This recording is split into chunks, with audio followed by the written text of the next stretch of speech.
It's on! Well, this is the playoff. It already is. Whether you look at it or not. If we weren't already in playoff mode for the last 2 weeks, this team, fan base, woo-wee, we are here.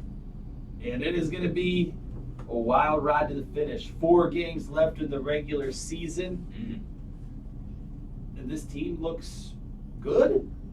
Are we sure again? How did we get here? Let's find out. Let's talk about it on this week of YinzCenter. Buccos 9-3. Last I looked, I feel like they might have played another game or 2 since. But David Bednar is in question as the closer already. So, it's April 11th, and we're already at this point with the closer. I wonder why those questions are being asked. I'm going to be 100% honest. Where can you find out? This week's YinzCenter. So which one you want to get on first? Well, I'm going to be honest. With the way that this race has come down for the last week or so in the NHL, I haven't really paid attention to the Pirates. And you are correct, by the way. They are 9-3. Still top of the Central. So, I mean, they're a half a game ahead of Milwaukee.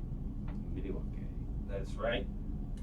And go ahead. 2 games ahead of the Cubs. That's all I was going to say. And right now, I mean, they're tied for second best record in baseball, man.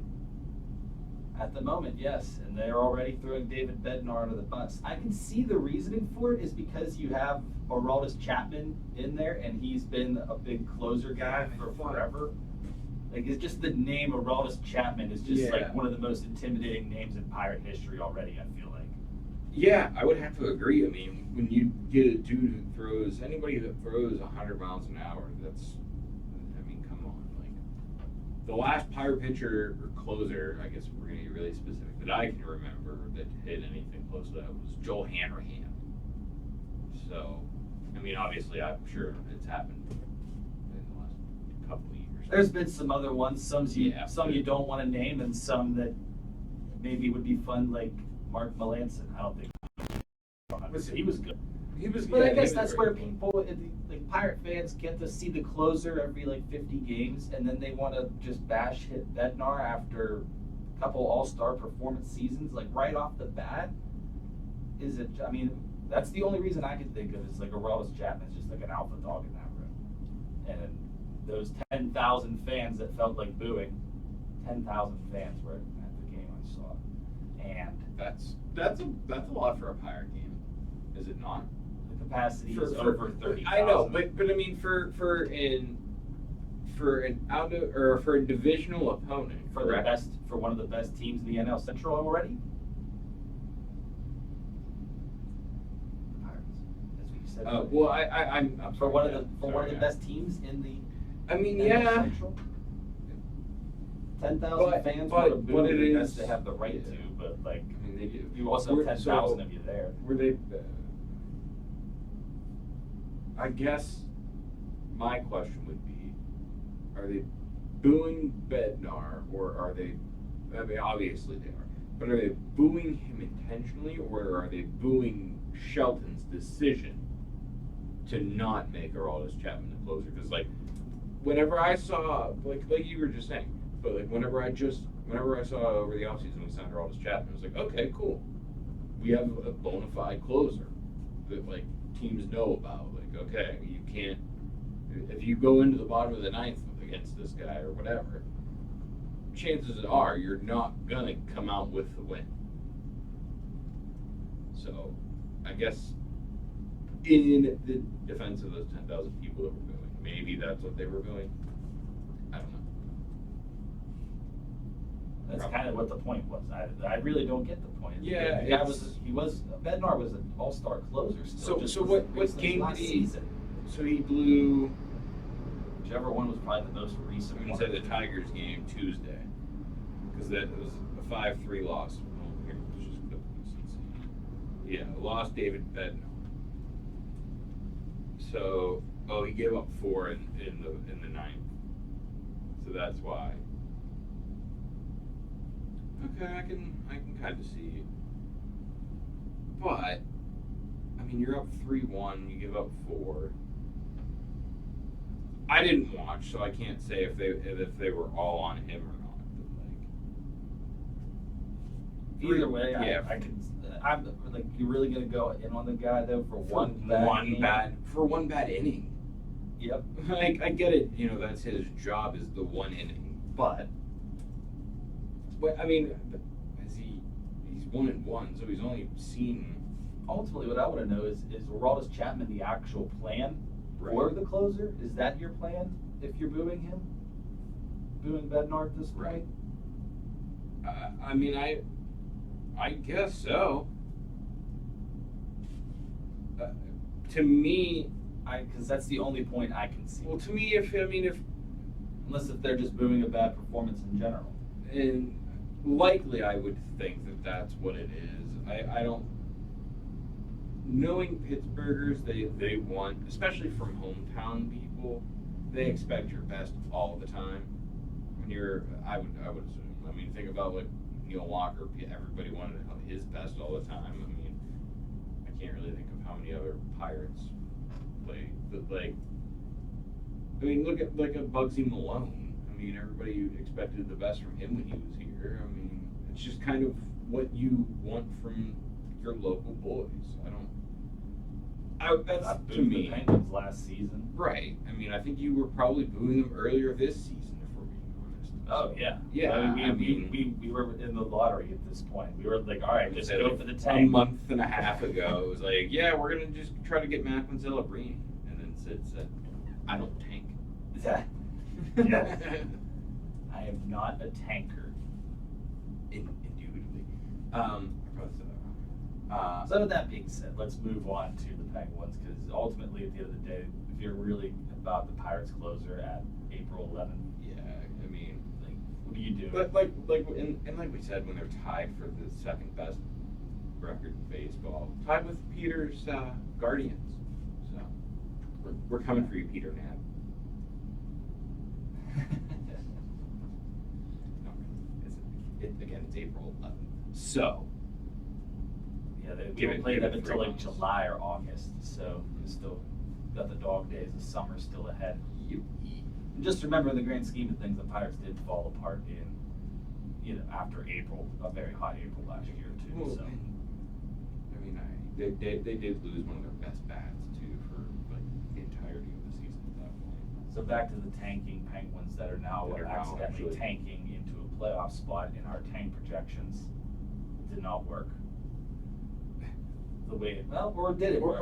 I was gonna say, or did it? I mean, like putting the bold stuff out in the air, all of a sudden it's kind of turned some things around. Because think about it. I mean, yeah, since we lost Jake Gensel, like Sid still has been on fire. Sid's actually, I would maybe argue been better since Jake has not been on the team.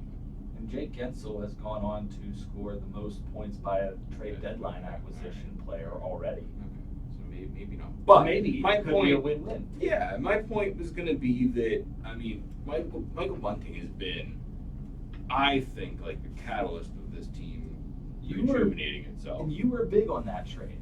You were big on the Bunting acquisition right off the bat. Because, like I was saying, though, this team needed a Hornquist type player. Look at what they have now in Michael Bunting. He's dragging everybody into the fight. He is the Patrick Hornquist of this team right now. He's our little psychopath. Fuck yeah, and I love it. And I mean, what he's done for Gino. I don't have on hand exactly what his numbers are, but like he's putting a fair amount of shots on goal. He's getting a couple hits here and there. 78 games played, he has 63 points. That's not great, but in April he has 7 points in 5 games, and that's all it's going to show me again. So in April he's had 7 of 5 points. Yeah, There's your fact. I was hoping it was going to give me like a little bit more in depth, like the last month, but that's okay. He's been active, but this power play is still anemic, and this team sucks 3-on-3 overtime. Well, so to me, especially the last one, that's a terrible coaching decision, and it's been a consistent thing actually for the last 2 overtimes anyhow. So apparently Sid had a skate issue, and that's why he didn't start this most recent overtime against Toronto. And okay, I get that. Understandable. He doesn't wear the blades that pop in and out. So if he has some sort of skate issue, he has to just take his whole boot off, and they have to run back, and they can't just pop it out. So like, but start Gino. Like, don't start Lars Eller, or I don't even remember who they started. Bad decision. Yeah, exactly. And especially when your season's essentially on the line. I mean, I get it, you got a point.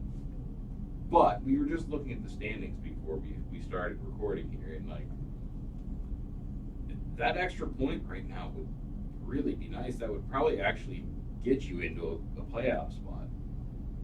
Because Washington's in the second wild card spot with 85 points. We're at 84.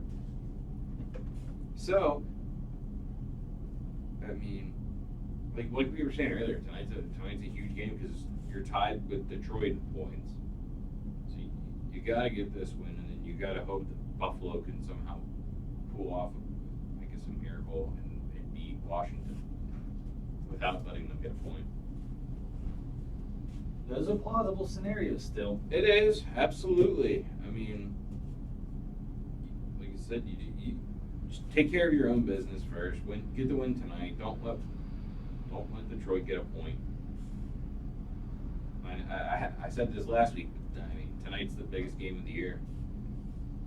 It is. It really does boil down to it at this moment, because otherwise we got the Islanders on the horizon, and then you got 2 other teams in playoff spots. Right. Maybe they're gonna stay in their positions, and they might kind of rest a couple guys, and maybe there's some bounces. But in this NHL, you can't count on nothing. No, and especially like Boston. I mean, I don't think they're really going to be resting anybody. Nashville, they're not really. I mean, I don't think Barry Trutz's team is ultimately going to let guys rest. Yeah, that's just it. And especially like a goalie, you're not going to let. I don't think, anyways, that you're going to let like UC Saros just sit on the bench for the last 3-4 games and not play coming into the playoffs. So, like. Maybe the last game, play the backup. But yeah, but I mean, it's going to be an interesting next week for sure. Bring it on. I can't. I've been loving the last 2 weeks as it is. So actually, it's been longer than that. All right, with the Penguins back in it though, let's get fired up. I mean, well, by the time you hear this, you'll know the result of the Detroit game. So, good luck, boys. Oh. Detroit. Don't make it close. Just come out from the beginning and just fucking put it on them. Yeah, you can't let it get to overtime either. No. You gotta just crush their throats. That's what I mean. It's just from the fucking beginning. You gotta, in the first minute, you gotta score. Score and don't let up. Then to come back home to play Boston.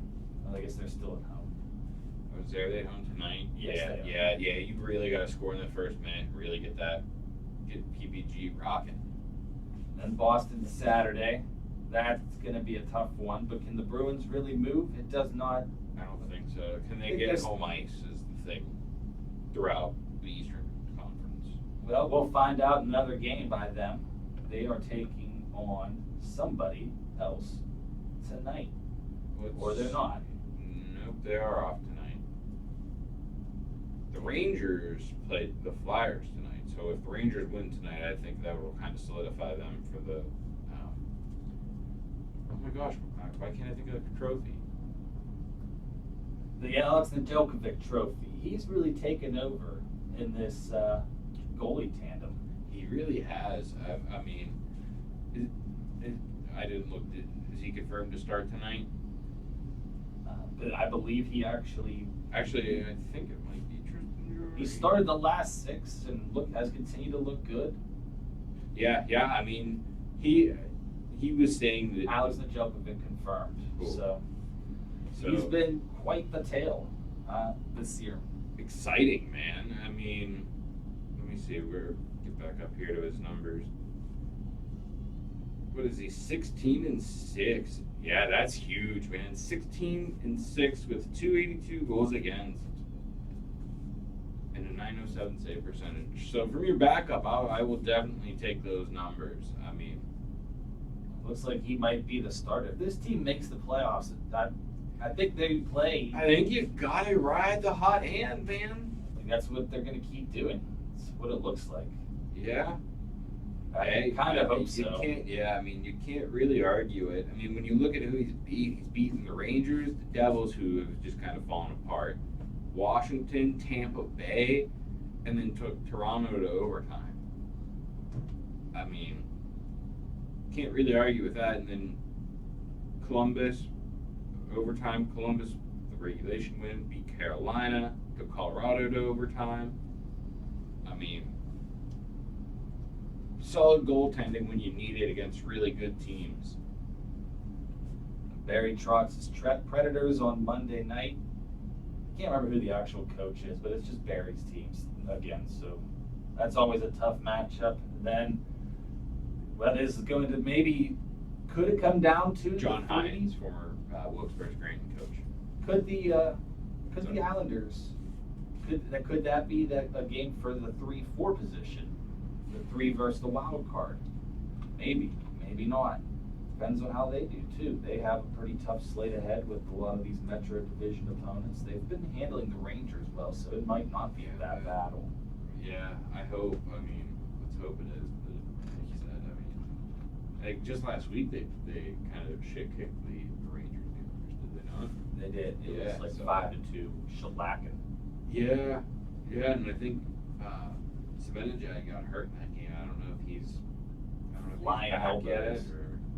You know what I would like to take a moment to reflect on is how the Flyers have completely fallen apart. Yeah, but somehow they're still only a point behind us. They've lost 9-3 to Montreal the other night. Yeah, that was nice to see. I don't think the Couturier scratching thing worked. Maybe for that one game. I don't even remember if they won that game. I think they did. The first game where he got scratched, because I know he scratched him multiple times. But yeah, you would like to think that the Rangers will take care of them tonight. Because if not, if they lose, oh boy. Right now, the Capitals are also the biggest threat. Yeah, that's what I mean. You gotta have Buffalo win tonight. We are proud to announce that the Penguins reside in 5th place in the standings at the moment. It is not 7th place in their division. Maybe that might be a good thing. The Devils are there and it's eliminated. So the Devils somehow fell apart before we did. Well, that's a young team. Well, that was a really wrong prediction on the Devils being a good one this year. Yeah, but hey, I also had Maybe Columbus they'll- in the mix too, and they're the other team eliminated. maybe well, That's maybe not bad. maybe New Jersey will find their goaltending soon. Maybe that'll help solve some of their issues. They just need to bring back Marty Brodeur. Sure, why not? Might work for him. Yeah, it probably will. This team is the Capitals are 85 points, Islanders 87. Correct. Which will again be different. Yeah, by the time, like I said, by the time this comes out, hopefully it'll be us at 86 and Capitals at 85. Let's hope. Let us know if you want a post-game show. For the Islanders game next week. I think we should. I think that's a good. I think it's a good idea. I think we should. The more I think about it, I mean, maybe see what happens tonight. That'll help. Yeah. It'll help decide our fate. Exactly. Our interest will sway one way or another. Yeah, very much so. Speaking of things on the horizon, you have a hockey tournament coming up. Yeah, it's the big end of the year when national championships. Westchester, PA. It'll be the first time we've been out there in a while. Then it should be fun. For the first time in a long time, we're playing in the top tier. So playing against a couple of guys that are currently on the national team. So we'll see how that goes. It'll be fun for sure. There should be. I know one team has multiple guys that are currently on the national team. One of them one team, Chicago, they'll have a guy who just recently retired, Rico Roman, who you know. And then a team from Florida is going to have a kid who is on it, and then one kid who's on the, he's like in between, he's on the development team, so he's a tweener. And then the team that's going to have multiple national team guys, they're also going to have like multiple guys that are tweeners, that are development team guys that are on the cusp of being national team players. So it'll be fun. Like I said, this is the first time in a long time we're back up in this division. I, for one, can't wait. So I haven't played at this level, especially since I've been training like this. So I'm excited to play. And one of the kids playing for the team from Boston used to play for us, so I'll be interested to see what he has to say about me just personally. I know that's probably a little conceited, but like I said, I haven't been training like this a very long time, so it should be fun. I can't wait. Let's see. Big chance to prove it. Yeah, that's just it. This is kind of essentially what I've been working for. So we'll see how I stack up, and at least, like I said, against some of them. I know not everybody's going to be there because I think World Championships are in a couple of weeks. So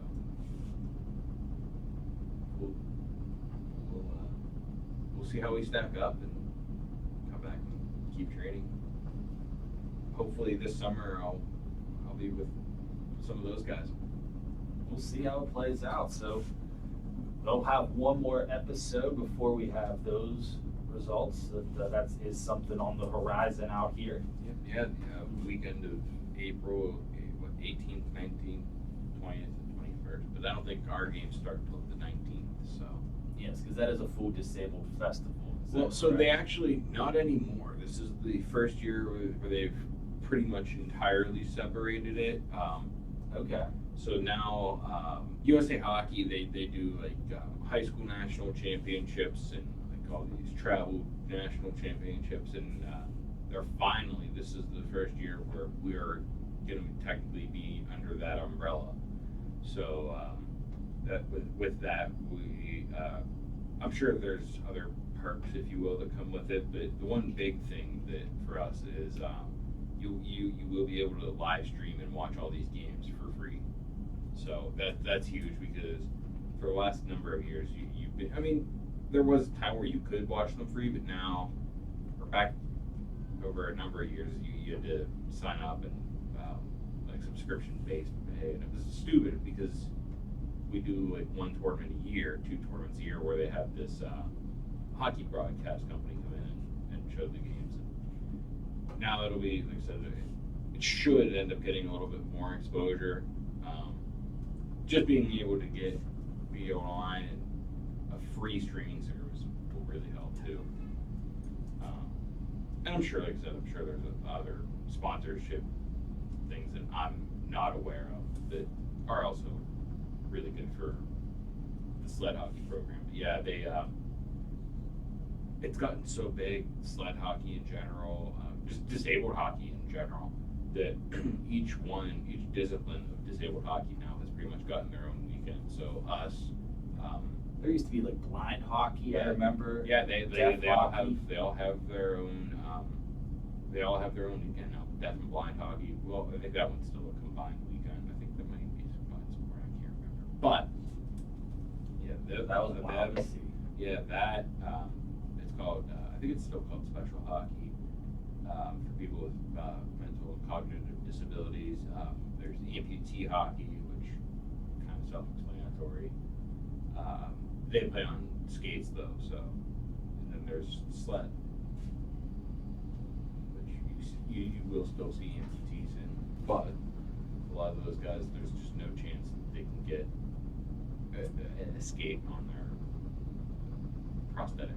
So amputees more of the upper varieties. Yeah, but they, I mean, I have seen quite a fair amount of those guys with leg amputation, which is really weird because I've talked to some of the guys and I'm like, I don't like, how do they do that? Yeah, I really don't. It doesn't make sense. So doesn't make sense. Intriguing things. I don't.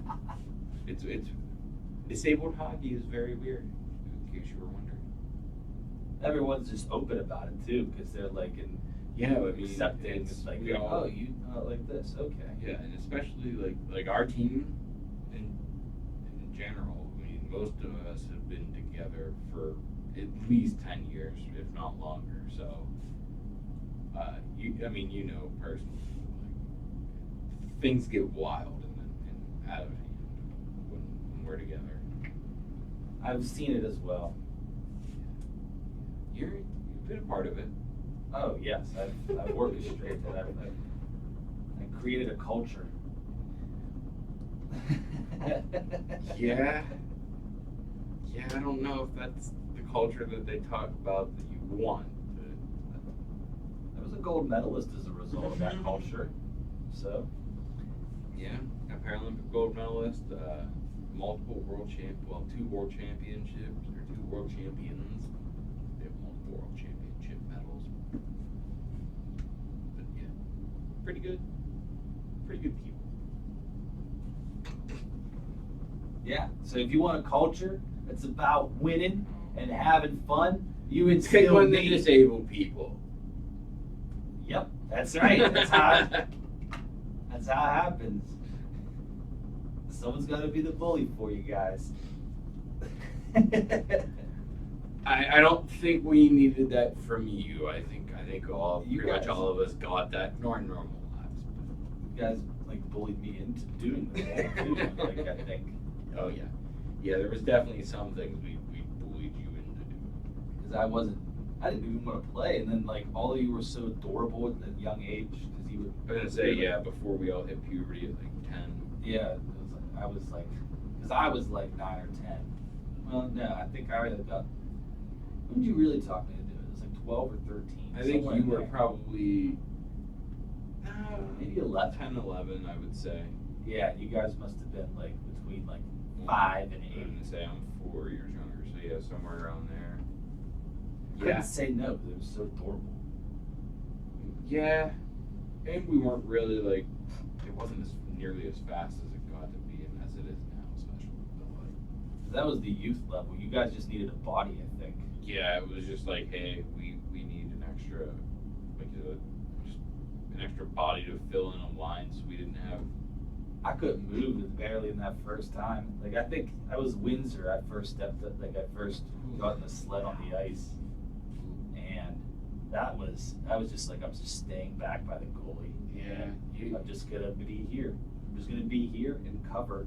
Yeah, You're not gonna get my crease. The walls definitely had to look out for you when you were on the ice. Couldn't stop because my legs had so much momentum and my ass is huge. I like how you're talking about legs in a disabled sport, like they actually matter. Well, whenever they actually like function and are. They were strapped in. They were strapped in, but they're heavier than your legs by a long shot. Yeah, that's true. That's true. I have 0 muscle on my legs. So yeah, just from walking around and stuff, I would naturally just. But you'd think I could control the thing, but no.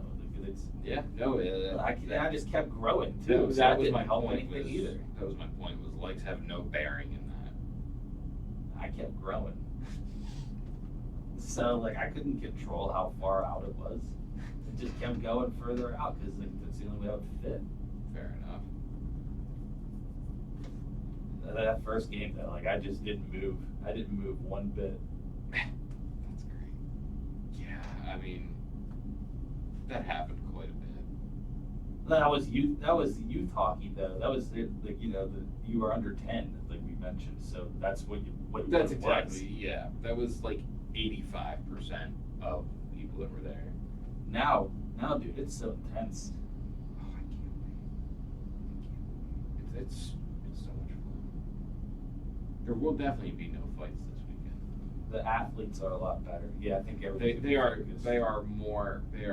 way more of athletes today than they were back in the day.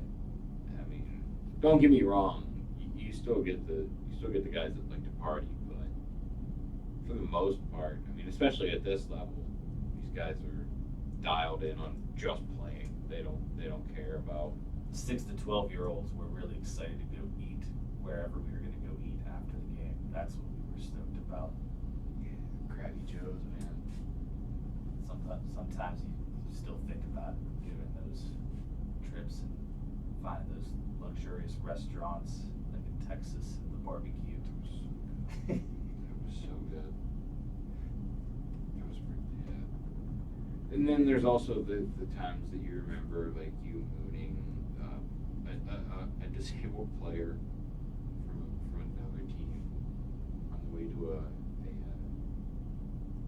don't even know, like a function, we'll call it. What is it? A social event.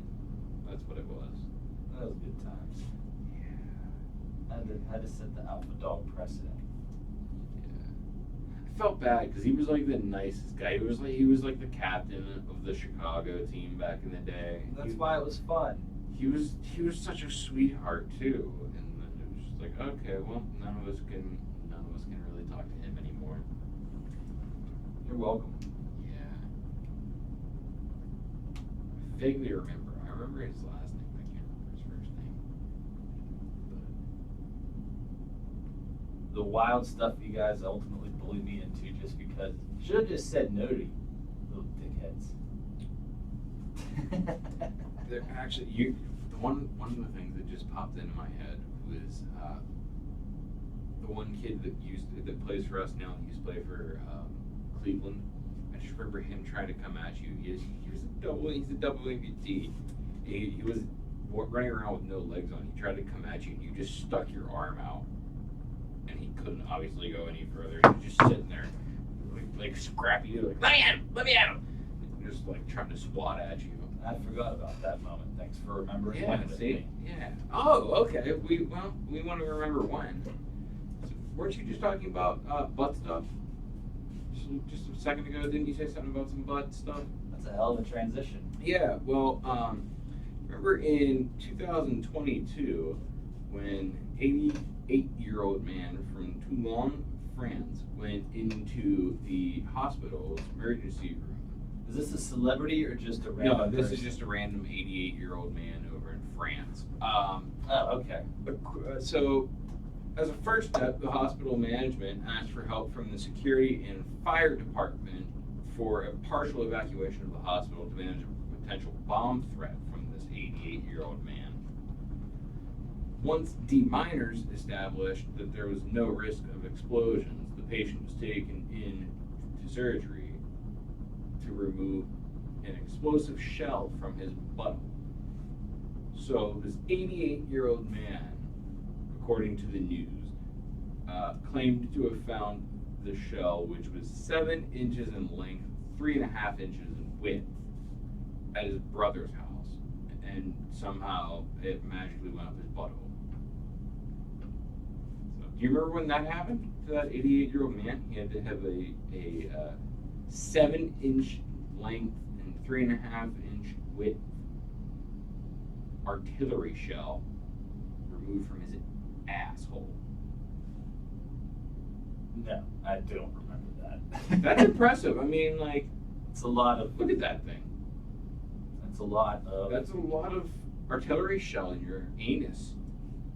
So don't shove artillery shells up there. Or don't fall on them, I guess. I don't know. I mean, maybe.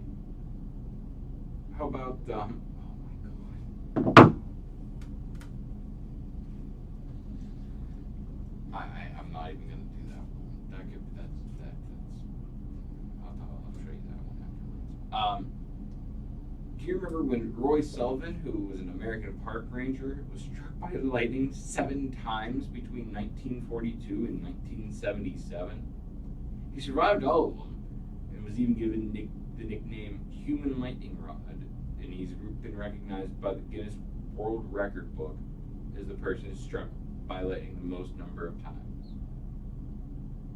No, I did not remember that. All right, well, how about this one? No, I have something else. Oh. Do you remember when the Pittsburgh Penguins played the Detroit Red Wings on April 4th, 1976? Yeah. Yeah. Can you tell me one person who scored a goal in that game?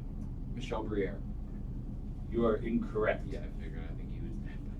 He indeed was dead by then. So Pierre LaRouche had a couple. Is it Pierre Turgeon or Pierre LaRouche? Pierre LaRouche had 2 goals, a couple assists. Walt McKenzie scored for the Red Wings. McKechnie. There you go. There's some names for you to use in your Puckdoku games, everybody. Mike Wong. That was his first goal this season for the Red Wings. I don't know if he played ever again after that. Let's see, there was Danny Grant for the Red Wings.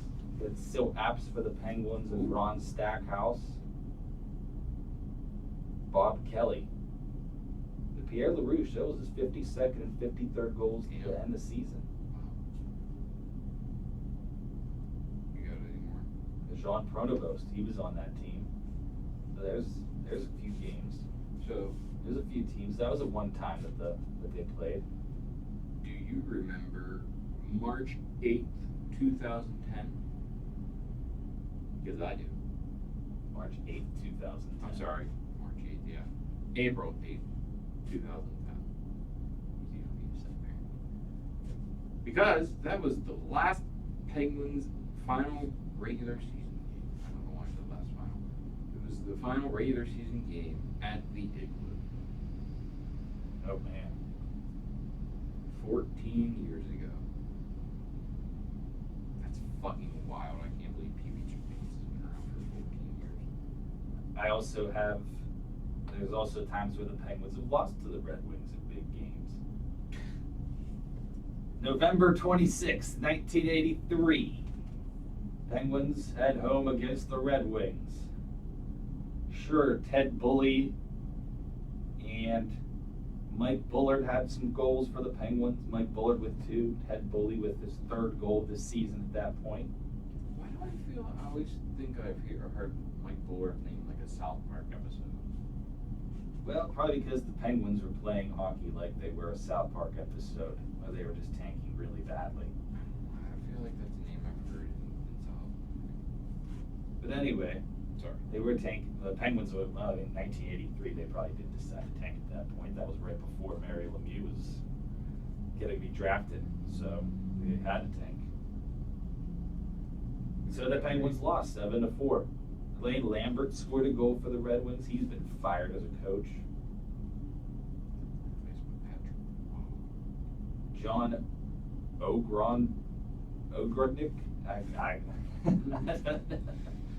I don't even. This Red Wings team doesn't look like they were very good either. They were 10-10-2 coming in, where the Penguins were 6-15-3. So that was a big game, you know. They had to keep losing. I'm glad we did. Very glad. Do you remember when a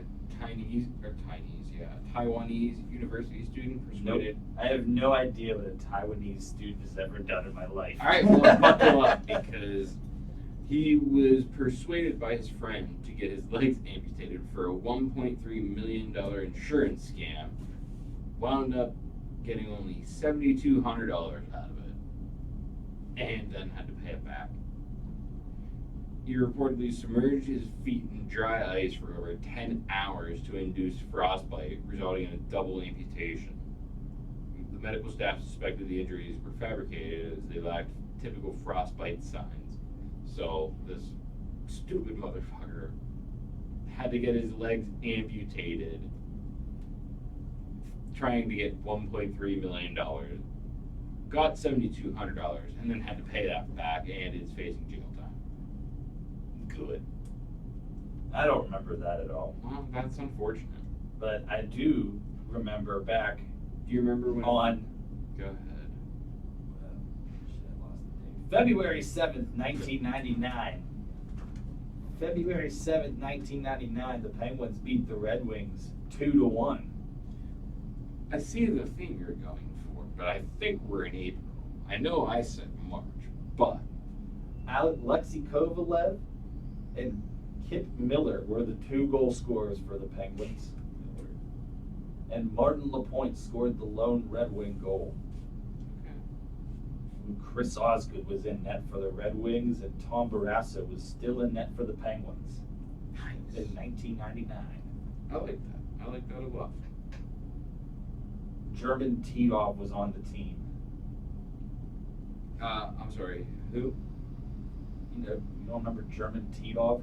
No, I remember German Titov. I like calling him Titov. I like calling him. No, you like calling him Titov too. It's fun.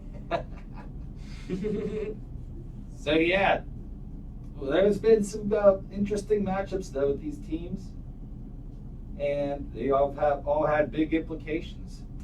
I can't think of any other significant ones in team history. Can you? No. No other big wins that some other folks will be talking about today. Leading up to this. None that I can think of where it's like do or die for your season. Yeah. None in my lifetime that I can think of. Yeah. No, I can't think of any either. Maybe there was a time, wasn't it like the '97 team that like they were like on the verge of making playoffs? I don't even remember. I was maybe one. I was actually talking about the Cups, but oh, okay. there's also the Cups. Well, yeah. No. I something tells me that this team might pull off what Florida did last year. Now, I hope that it's a better end result. But if this team makes a run that Florida made, I can't say that I'd be mad. So how would it happen? Are you going to tell me the power play is going to click? Could you imagine if all of a sudden the power play just fucking is like a 50% clip, like Edmonton's power play last year in the playoffs? They actually like change something up and it ends up working.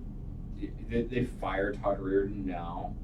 I doubt that. I doubt That'd that be terrible. That'd be a terrible idea at this point. But yeah, I mean, listen, I don't think it's going to happen.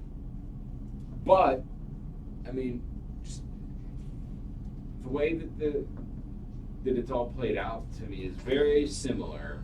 Like the last month or two, Florida really had to get hot to keep their season alive. That's what this team's had to do. And I mean, their goaltending really stole them some games down the stretch of the season. So, and look at Ned, that's what he's been doing. That's what they need, somebody. Because can Jari bounce back into that net at this point and confidently take it? I don't know. That's a real question too. And I mean, what does this do for his psyche long term? I mean, you got this guy for the next 5 Ned, years. Yeah, you have him for it's 4 years after this, or no, it is 5 years after this. I think his new contract takes effect next year. I don't think it was this season.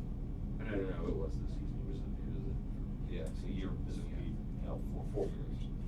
Yeah, but I mean, like 4 more years with a dude who, down the end of the stretch, I mean, I would say he lost his net as a starter. So, I really question what that'll do to him. And I don't think Nedeljkovic was on a 2-year deal. I think he was on a 1-year deal. So he's up at the end of the year. And I mean, if he continues on this run, good luck re-signing him. We'll see. Lots of questions to still be answered. All right, well, let's get a little, since the first pitch for the Pirate game is in about 8 minutes. Let's get into some of this Bucko talk here. I got the feel. All right, now I'm back to it. So the Pirates are playing the Phillies this weekend. Well, this week. And whatever. The 4 games set. So yeah, it is this weekend. Thursday, Friday, Saturday, Sunday. What do we think that we could expect out of this? Phillies are a tough team, but they are sitting 500 right now. yes, playing some decent ball, so we shall see. Probably split if I had to guess. I'll take a split in this. You could go what, 2-2? Yeah. Split should be okay. And then the Mets. I'd like to see them win that one. Yeah, 3-game stand against the Mets. Quite honestly, I would say you got to sweep the Mets. Just gotta sweep them. Well, they're already 5-7, so then the world's already falling apart. So. Yeah, exactly. Well, I'd say rookies, but they do this all the time too. So they're very accustomed to this. And yeah, there's your Bucko prediction. Yeah, I think they'll win tonight. Jared Jones is pitching tonight against Ranger Suarez. That's a cool name. Hey, my boy Connor Joe is leading the team in batting average, 324. Wow. Brian Reynolds, 10 RBIs. Oliveira. Wait, no. You were wrong, sir. Michael Taylor is leading the team in batting average, 375. Oh. Well, I just have to have a reason to mention Connor Joe because Right. now it just seems like Second best is still good. He hit a home run while we were live. So that He was did. cool. All right, so there's your Buccos. That is Henry Davis is not hitting well. that's disappointing. 5 for 32. Rowdy Tellez. How about Rowdy Tellez just kind of stepping in and do that media scrum too? He's like, "Oh, this is Pittsburgh. We don't do this here." And it's like, "But you've been here like 5 minutes. What are you talking about?" Literally 12 games. But I appreciate it, but Thanks for stepping in, but like, why are you fueling a controversy at this point? But I get it, but probably not the smartest thing to do. I don't know if there was really a need to do it. I think he just wanted after to, one game. I think he just wanted to be the big guy. Just wants to. Yeah, he He's wants like, to try to look. I'm the big guy. I gotta be the big guy in this situation. Right. Yeah. Media members, what are you gonna tell the big guy? Probably ultimately nothing. I ain't gonna tell him. I'm not gonna His tell name's that guy. Rowdy and he's big. And he's huge. Yeah, he's like 5'11", 250. I thought you said he was taller than that. I think he's like 6'3". I can't remember.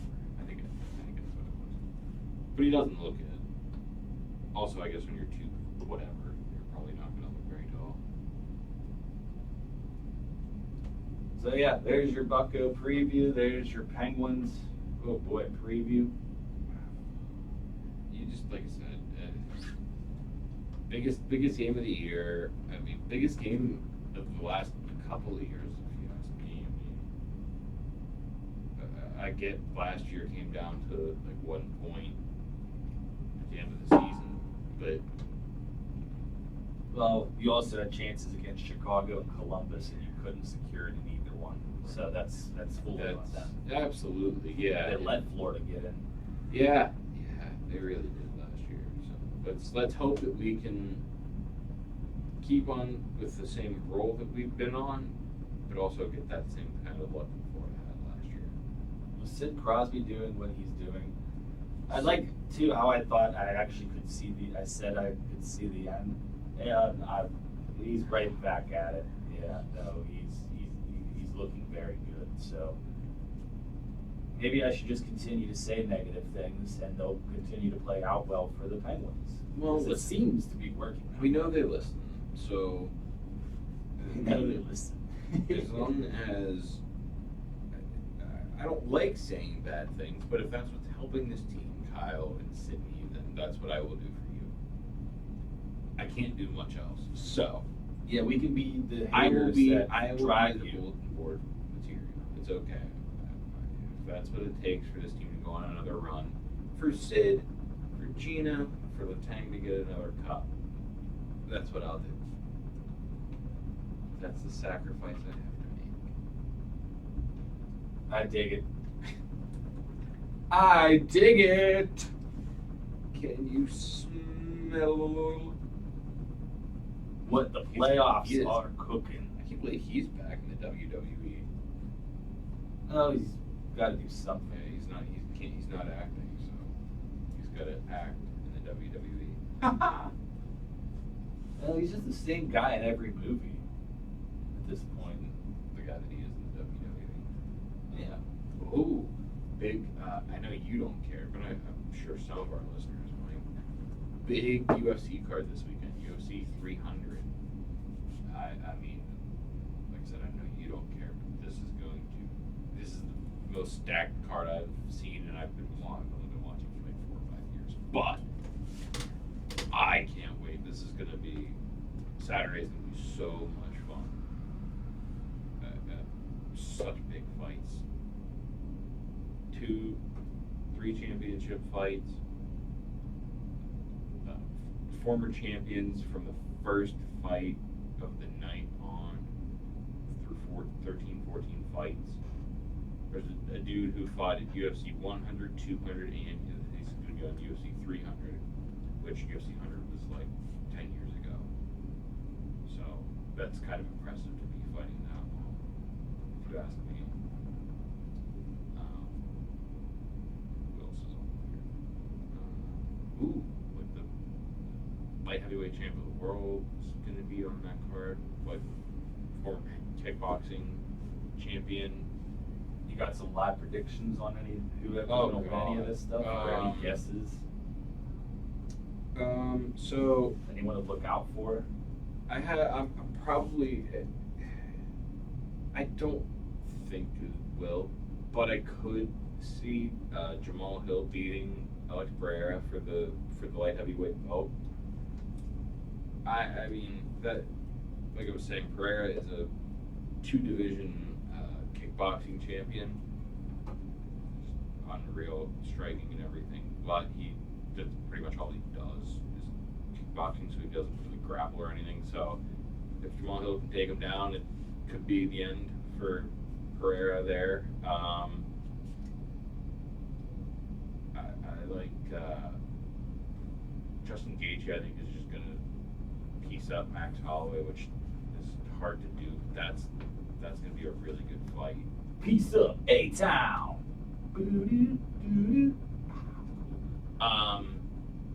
But there's a dude who used to wrestle at Penn State, who is a multiple-time NCAA champ. Bo Nickel married a girl that I went to high school with, so he'll be on that card. Only like his 3rd or 4th fight ever in the UFC. That one should be pretty good. Who else? I can't. Right, it's so stacked. That's a pretty good slate of names you named there, I think. I would agree. Yeah, I'm if you- impressed. I mean, don't be. That was nothing.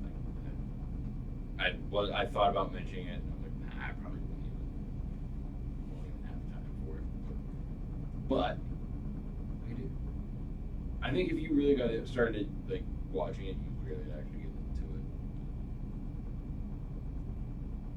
Yeah, tell me what you're not going to. I like what I like at this point. Yeah, exactly. I can't switch and get passionate about it. It's just not in my. You can. You don't have anything really going on Saturday nights. I find things. Oh, trust, dude, I'm getting married in October. I've got things going on like almost every weekend. There's like 5 different weddings I'm about to be attending in the next. It's fine. Over this next 6 months, 5 weddings. So. It's a gauntlet. I have one to be in. I'm looking forward to the end of it, but Yeah, I could imagine. It's like just a rocky road of marriages. I'm sure I'll have my own fun in each unique way. I feel bad saying it because I think at least everybody at least listens to the show that's in the weddings. That's a mental gauntlet I have that's coming up. So giddy up. Yeah, I'm probably gonna look exhausted listening to you for talking to UFC stuff, but I see you trying to engage. Doing my darndest there. Not too bad, not too bad. All right, so this is YinzCenter. That This is. is YinzCenter. That's what I wanted That's what I was waiting for. to do. I hit the button, and it didn't work. Right. I got you. Oh, this team! I can't believe this. They had us fully on the pendulum. Maybe the tanking talk is what they needed to hear. That's what I'm saying. They definitely listened to us. They definitely heard. If it gets you fired, Tell me just otherwise. keep on tanking. Yeah. Even though tanking's actually not going to help whatsoever. It's literally not going to do us any good anymore. Not going to do us any good. There is no choice but to ball so hard. Speaking of ball so hard university, did you hear Terrell Suggs he got charged with 2 federal crimes? Oh, no, like I did recently. not. Yeah, there's some YinzCenter news too. Did you hear about the 54-year-old Brazilian man who was admitted to the hospital after he suffered abdominal pains from a 2-kilogram? If he's been in anywhere that's not this country, the answer is no. All right, well, So just if you call him, he you know a suffered- Brazilian man, then no, He it's just a suffered- Brazilian man. shut up. He suffered abdominal pains from a 2-kilogram dumbbell stuck in his rectum. He waited 2 days before deciding to seek medical assistance after he failed to remove the dumbbell himself. Talk to nurses, you'll get all sorts of. Oh yeah, no. stories. Believe me, I know. One of my I best also friends. know. One of my best friends is a nurse. That is what people like to do. So don't Yeah. shove stuff up your bum this weekend. Yeah. Let's go Pens. Let's go Bucks. Let's go Pens. Bucks and Pucks. Bucks and pucks tonight. Bucks and Pucks at the same That time. means I'm gonna have to find the Penguins game on the Pittsburgh Sports Plus or whatever it is. Oh, they finally have it now? Yeah, because that's how you get. Since they have both games going on tonight, that's how you have to watch it. This is their big unveiling night of the Plus thing. I think it's been. Because I think I had to do that a couple weeks ago. Well, like last week. Sometime last week there was a Pirates game and a Penguins game. Oh, it was last week. It was literally last week today. Because last week was Bucks and Pucks. Maybe it was opening day. I don't remember. A little bit of both. Now they got highlight on, so. Ooh, I might watch that actually. All right. So, we shall see you perhaps Wednesday night next week. Let's hope we're back now. Let's hope we're back Wednesday with playoff win. Well, not playoff win, but Maybe we'll Playoff just, berth. we'll just release it in the morning. Just drop it right in the morning. yeah, why not? Thursday morning. That'd be instant Either way. analysis after the Pens. I like it. All right. We'll see you next week. Lego Pens.